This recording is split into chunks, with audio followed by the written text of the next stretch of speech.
Cumplí 18 años un martes gris y nublado. Uno de esos días en los que el cielo parece agua sucia y los pájaros ni se molestan en cantar. Lo recuerdo porque había horneado mi propio pastel, uno pequeño, con harina que había sobrado y media barra de mantequilla que encontré en el fondo de la nevera. Mis padres no habían dicho ni una palabra sobre mi cumpleaños, pero ya estaba acostumbrada. Nací tarde en la vida de mis padres, una hija no deseada tras años de problemas de fertilidad y tratamientos fallidos. Nunca llegaron a crear un vínculo conmigo. Cuando era pequeña no lo entendía, pero pronto aprendí que el silencio era más seguro que hacer preguntas. Mi madre, Margot, era una mujer fría, siempre impecable, con unas uñas como pequeños cuchillos rosas. Mi padre, Douglas, era más callado, más frío de otra manera. Nunca levantaba la voz, pero de alguna manera siempre te hacía sentir como si estuvieras en un tribunal y ya fueras culpable. Ese día, me senté en la cocina esperando a que volvieran a casa, con un vestido de segunda mano y pintalabios que había encontrado en la sección de rebajas. Solo quería una palabra amable, una mirada de reconocimiento. En cambio, entraron de la mano de una niña pequeña, una desconocida. No podía tener más de 5 años. Pequeña, pálida, con enormes ojos marrones y el pelo revuelto en 2 coletas desiguales. Apretaba un conejo de peluche con tanta fuerza que se le veían los nudillos. «Esta es Clara», dijo mi madre con calma. «La hemos adoptado. Será tu sustituta». Pensé que era una broma. Incluso me reí, torpemente. Pero entonces mi padre se adelantó y dejó un sobre la mesa. Dentro había un billete de autobús de ida a una ciudad de la que nunca había oído hablar, con salida en 7 días. «Tienes una semana para marcharte», dijo. Eso fue todo, sin explicaciones, sin enfado, solo fría eficiencia, como si fuera una transacción comercial y yo fuera un empleado con bajo rendimiento al que despiden. Estuve aturdida durante mucho tiempo. No recuerdo mucho de lo que hice esa noche, excepto que no lloré. Creo que los años ya me habían exprimido hasta sacarme las lágrimas. A la mañana siguiente, fui al banco a revisar la cuenta de ahorros que había abierto en secreto a los 16 años, dinero que había ahorrado dando clases particulares a los niños del barrio y limpiando casas después de la escuela. No era mucho. Quizás solo lo suficiente para pagar un mes de alquiler y algunos comestibles. El saldo era 0. Lo habían vaciado. Mis padres se habían llevado hasta el último centavo. Llegué a casa temblando, humillada y aterrorizada. Recuerdo estar parada en el pasillo y escuchar la risa de Clara resonando por toda la casa. Mi madre ya había empacado la mitad de mis cosas. Estaba allí, doblando mis prendas con precisión robótica. No le hablé. No podía.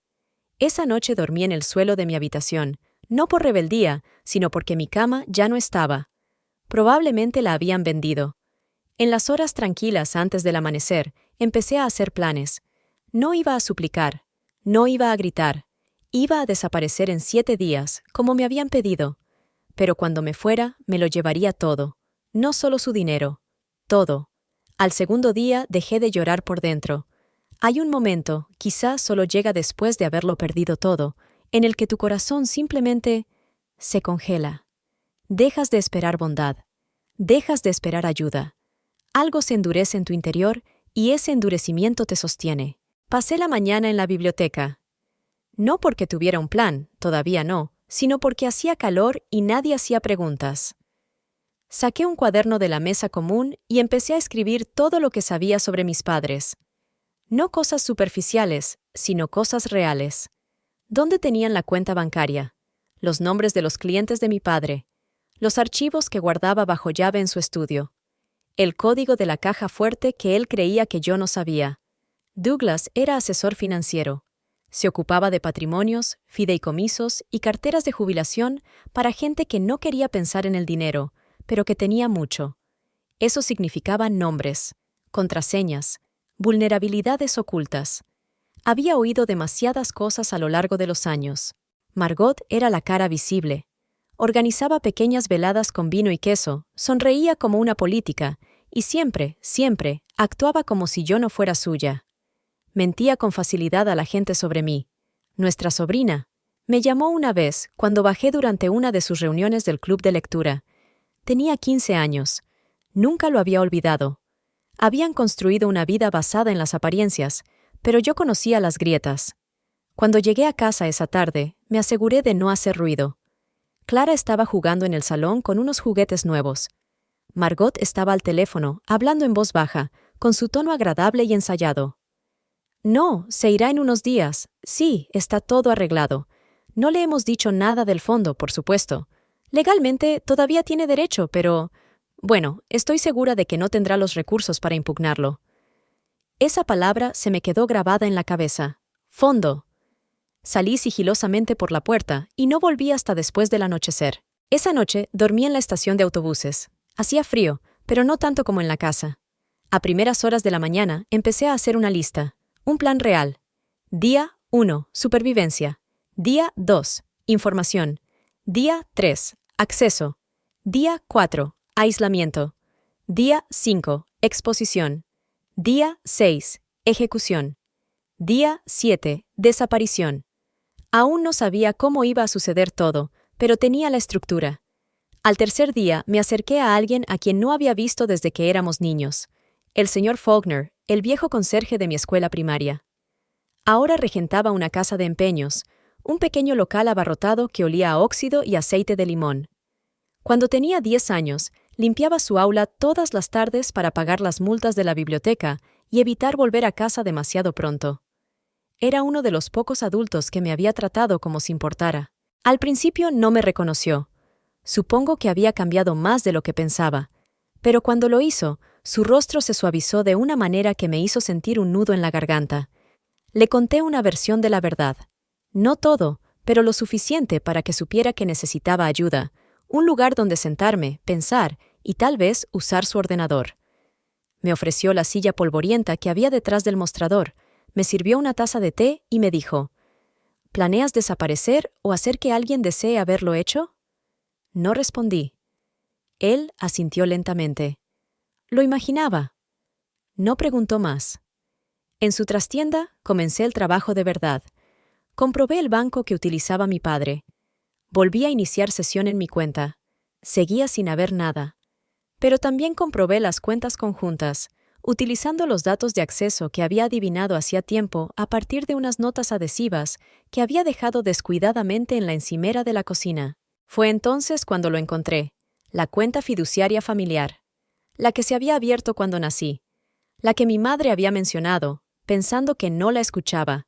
Seguía a mi nombre, y tenía más de $160,000. No la habían cerrado, no podían, no legalmente, pero no esperaban que la encontrara.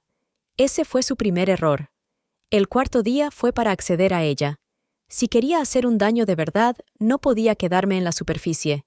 Tenía que entrar, dentro de la casa, dentro de las cuentas, dentro de sus cabezas. El señor Faulkner me dejó dormir en el trastero esa noche, acurrucado entre pilas de libros de segunda mano y viejas cañas de pescar. No hizo preguntas. Quizá vio demasiado del pasado en mis ojos como para indagar. Esa mañana volví a casa mientras ellos no estaban. Sabía que Margot había llevado a Clara a un grupo de juego entre semana en la iglesia, a 2 manzanas, y que Douglas tenía su oficina al otro lado de la ciudad. La casa estaría vacía entre las 9 y las 11. Todavía tenía la llave de mi casa. No creo que se acordaran. El aire del interior era tranquilo y prístino, como una exposición de museo. Mi habitación había sido completamente vaciada, no solo de mis pertenencias, sino de mí. Mis fotos de la infancia habían desaparecido. Los pocos libros que había conservado ya no estaban. Incluso el arañazo que hice en el suelo cuando tenía 12 años había sido lijado, como si nunca hubiera existido. Pero el estudio estaba intacto. Douglas era muy celoso de su espacio. Entré y cerré la puerta detrás de mí, con el corazón latiendo con fuerza. Abrí los cajones con cuidado. Hice fotos de todos los documentos, contratos, nombres de clientes, pistas para contraseñas escritas con su letra. Encontré 2 memorias USB sin etiquetar. Me guardé las 2 en el bolsillo. Luego me dirigí a la caja fuerte. El código era fácil, la fecha en que se casó con Margot. Decía que era el único día que había salido exactamente según lo planeado. Dentro había 3 libros de contabilidad y un viejo teléfono móvil.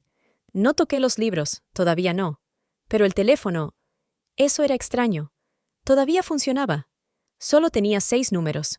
Uno etiquetado como DR, privado. Otro como madre y otro, Brent.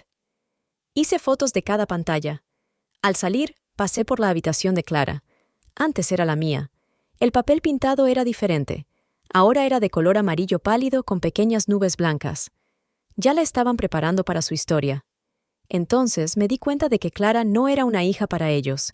Era un accesorio, un nuevo comienzo, uno que no haría preguntas. ¿Pero por qué ahora? ¿Por qué, después de 18 años de fría indiferencia, de repente les importaba borrarme? En la casa de empeños, utilicé el ordenador de Faulkner para investigar el fideicomiso. Llamé al banco desde un teléfono desechable que me dejó usar, fingiendo ser una chica nerviosa que intentaba averiguar cómo acceder a una cuenta a la que acababa de tener derecho. El hombre que me atendió fue muy amable. Me dijo que necesitaba un documento de identidad y una prueba de emancipación o una declaración notarial de que mis tutores ya no me mantenían. Era fácil de falsificar, sobre todo con un poco de ayuda de la copistería del centro y una firma falsificada de un formulario que Margot había rellenado el año pasado. Todavía tenía una foto en mi teléfono. Podía acceder al fideicomiso. Lo conseguiría en 6 días, pero yo quería algo más que dinero. Esa noche, el señor Faulkner se sentó a mi lado mientras revisaba los archivos. «Estás indagando mucho», dijo en voz baja. «Tengo que hacerlo», respondí. «Se aseguraron de que no tuviera nada. Quiero que sientan lo que se siente». Me miró durante un largo rato y luego dijo: «La venganza es una pala muy poderosa, chico. Solo asegúrate de no cavar tu propia tumba con ella». No respondí, porque no sabía si ya me importaba. Los libros de contabilidad eran de los que solo se ven en las series policíacas, escritos a mano, meticulosos y profundamente incriminatorios. Había 3. Uno detallaba los gastos personales, propiedades inmobiliarias, transacciones en el extranjero y retiradas de efectivo etiquetadas solo con iniciales y descripciones vagas como consultoría o transporte médico. El segundo era aún más revelador: un libro de contabilidad de los activos de los clientes. Se suponía que era una auditoría interna, pero no solo registraba inversiones. Había notas al lado de algunos nombres: esposa no informada, transferencia silenciosa, sin seguro, Motia. Fue el tercer libro el que me dejó helado. No era financiero, era sobre niños. Fechas, lugares, instituciones, centros de adopción, clínicas de fertilidad. Una docena de entradas a lo largo de 10 años. Algunas estaban tachadas, otras actualizadas con comentarios como «Bump Rush», «No aptos», «Finalmente aprobados». Junto a la entrada de Clara había 4 estrellas y las palabras «Edad perfecta», «Sin vínculos», «Sin familiares conocidos». Me quedé mirando la página durante un largo rato. Clara no era un capricho, era una selección. Me recosté en la silla, sintiéndome repentinamente mal. ¿Qué estaban haciendo? ¿Recogiendo niños? ¿Los compraban? ¿Los sometían a pruebas? Había números, quizá códigos, que parecían identificaciones de expedientes. No se trataba solo de amor, ni siquiera de imagen. Había algo clínico detrás, algo planeado. Copié todas las páginas. Al día siguiente, fui al juzgado del pequeño pueblo. Con unos pequeños retoques en un documento estándar de emancipación y un sello notarial falso, cortesía de un hombre que Faulkner conocía y que le debía un favor, ahora tenía la prueba de que mis padres ya no me reclamaban.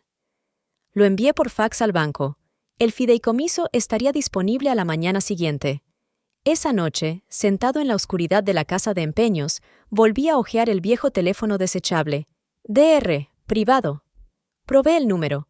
Sonó una vez, 2 veces, y luego una voz, tranquila, masculina, con acento británico, dijo: «Este número ya no está en servicio». Clic. Probé otro. Brent. Esta vez, una voz respondió al segundo tono. ¿Sí? No dije nada. «Doug, ¿eres tú?» Colgué. Algo en esa voz me inquietaba.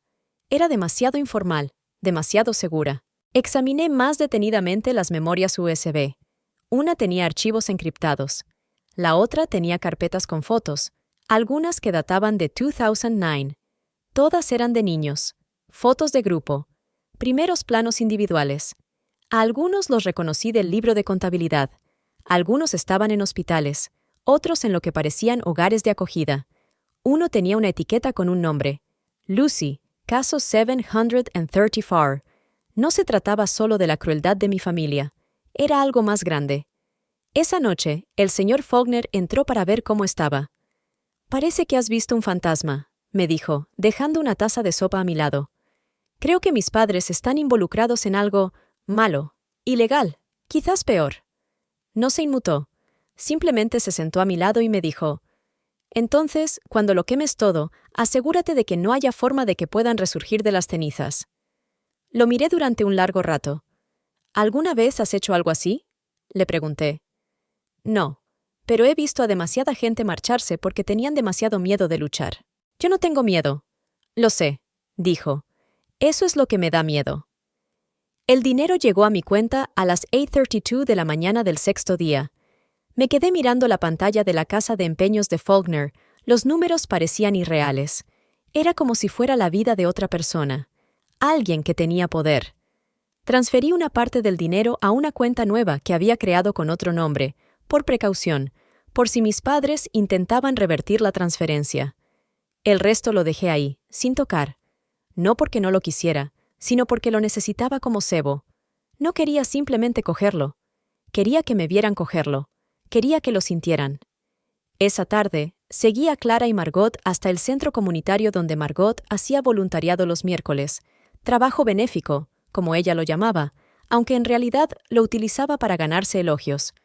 Esperé hasta que Margot se sumió en una conversación y Clara se quedó sola en la pequeña zona de juegos vallada. Me acerqué lentamente para no asustarla. «Hola», le dije con suavidad. Ella levantó la vista, desconfiada al principio, pero luego sonrió levemente. «¿Vives en mi casa?», parpadeé. «En mi antigua habitación», añadió. «Sí», respondí. «Yo vivía allí». Ella ladeó la cabeza. «¿Eres mi hermana?». Me agaché a su altura. «No», respondí en voz baja. «Pero solía serlo». Pareció aceptarlo sin dudarlo. Entonces, de repente, susurró: «No me gusta el hombre que viene por la noche». Se me erizaron los pelos de la nuca. «¿Qué hombre?». Ella se encogió de hombros. «No es papá, es otro. Tiene un coche rojo. A veces habla con mamá en la cocina. Me mira demasiado». Me esforcé por mantener la voz tranquila. «¿Te ha hecho daño?». Ella negó con la cabeza. «Solo me mira fijamente. Mamá dice que la semana que viene va a hacerme fotos. No quiero». Casi vomito allí mismo. Me fui sin despedirme. Me temblaban tanto las manos que no pude abrir la puerta trasera de Faulkner sin dejar caer la llave 2 veces. Dentro, se lo conté todo. Él se quedó callado un rato. Luego preguntó: «¿Qué quieres hacer?». «Quiero que esto se acabe, todo, no solo irme, no solo quitarles el dinero, quiero que se sepa, quiero arruinarlos». Él asintió una vez, con firmeza. «Entonces lo haremos público, pero con cuidado, todavía no llames a la policía. Si están involucrados con las personas equivocadas, podrían desaparecer rápidamente. Necesitas pruebas, nombres, archivos y alguien creíble que dé el soplo». Ya sabía a quién podía recurrir. La mayor clienta de Douglas, una mujer llamada Eleanor Griggs, siempre había desconfiado de él. La había conocido una vez. Había sido amable, pero cautelosa. Si sabía lo que ocurría detrás de la fachada pulida que él le vendía, quizá hablaría. Quizá incluso ayudaría. La llamé esa noche, fingiendo ser un antiguo empleado preocupado de Douglas. Le dije que tenía información que le interesaría. Quedamos en vernos al día siguiente en una cafetería a las afueras de la ciudad, mi 7º y último día. Cuando colgué, me di cuenta de que mi corazón ya no latía con miedo. Era emoción. Eleanor Griggs llegó al restaurante puntualmente. Era el tipo de mujer que te hacía sentarte más recto con solo entrar en la habitación. Unos 60 y tantos años, todavía elegante, con ojos tan penetrantes como cristales rotos. «No acepto reuniones anónimas», dijo sin sentarse. Deslicé una carpeta hacia ella por la mesa. «Querrá ver esto antes de decidir si le estoy haciendo perder el tiempo». La abrió. Dentro había fotos impresas de la memoria USB, censuradas, algunas borrosas, todas inquietantes. nombres que ella conocía, firmas que le resultaban familiares, y sobre todo, libros de contabilidad con su propia cartera junto a anotaciones como interés excesivo viable. Cuando por fin se sentó, su rostro había cambiado. Sabía que era deshonesto, murmuró, pero no así. Hay más. No quería traerlo todo aquí. Se lo conté todo. El fondo fiduciario, los archivos, Clara, el coche rojo, las visitas nocturnas, Brent, los nombres del teléfono desechable. Ella escuchó en silencio, con los dedos entrelazados bajo la barbilla. Cuando terminé, dijo: «¿Entiendes lo que estás sugiriendo, verdad?» «Sí. Que Douglas y Margot pueden formar parte de algo más grande. Vender niños, prepararlos, deshacerse de ellos cuando son Cacquantry, y tú quieres desenmascararlos». «Sí». Se quedó callada durante un largo rato. Luego dijo: «Te ayudaré, pero no gratis». Me puse tenso. «No te voy a dar dinero». «No quiero tu dinero», me interrumpió. «Quiero protección.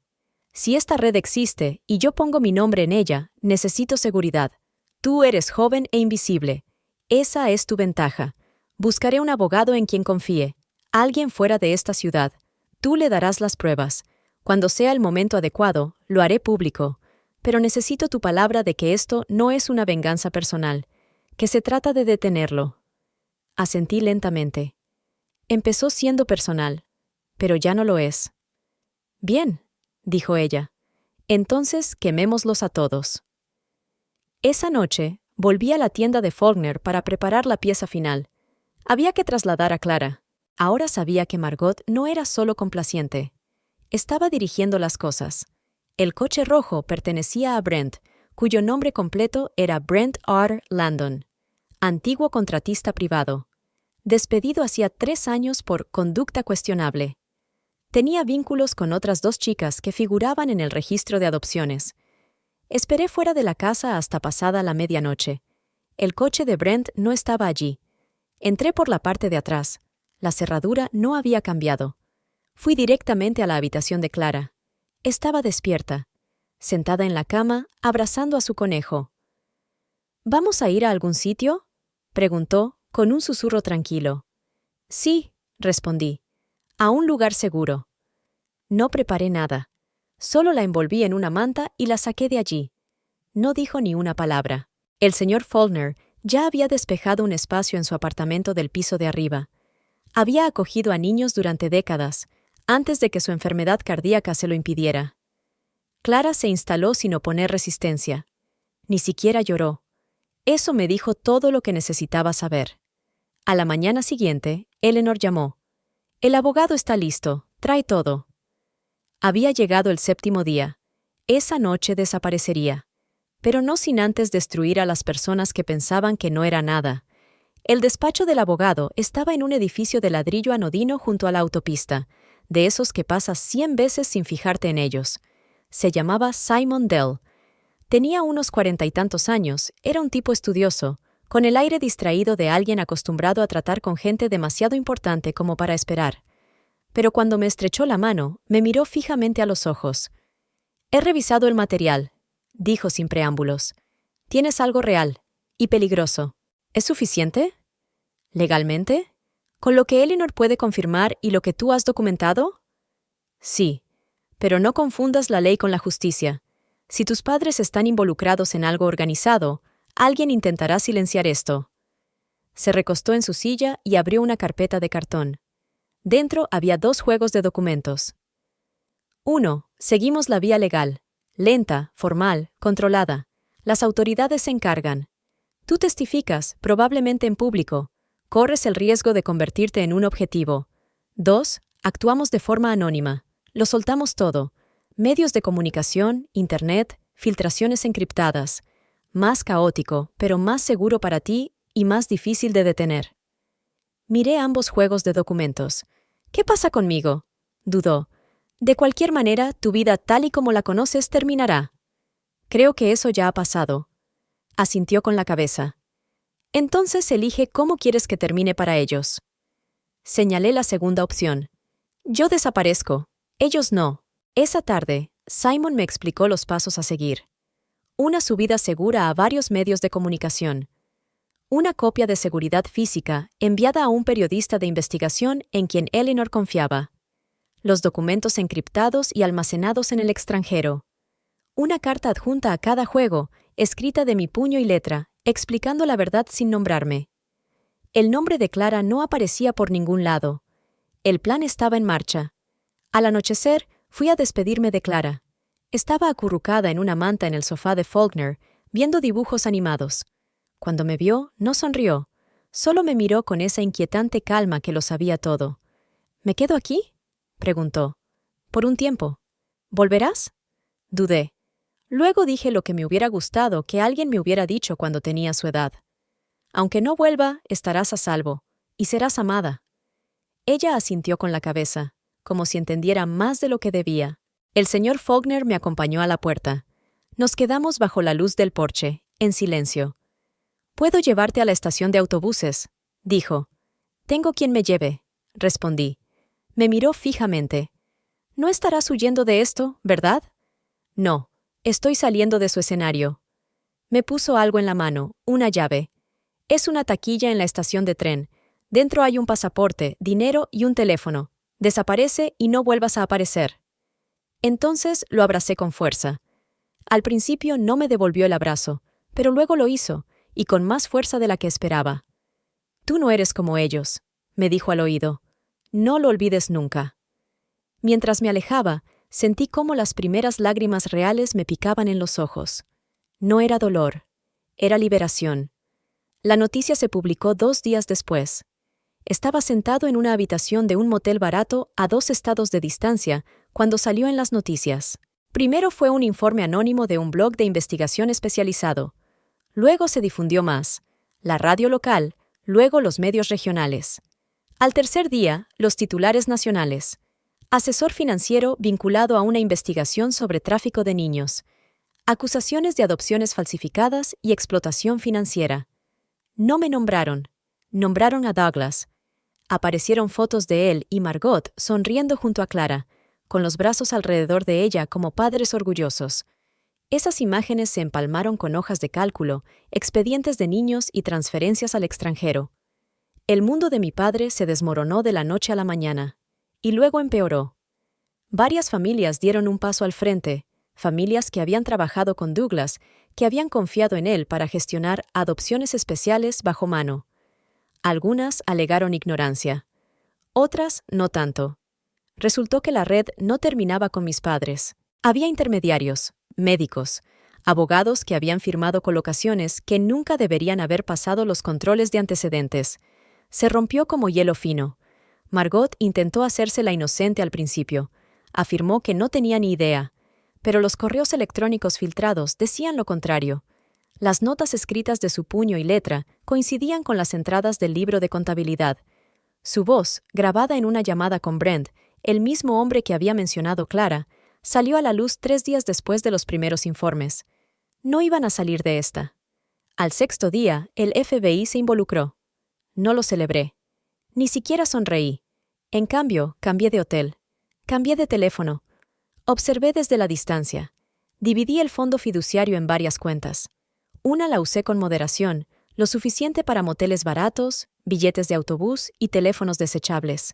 Otra se la envié a Simon, destinada al cuidado a largo plazo de Clara. No se lo dije a nadie. No quería que creciera debiéndome nada.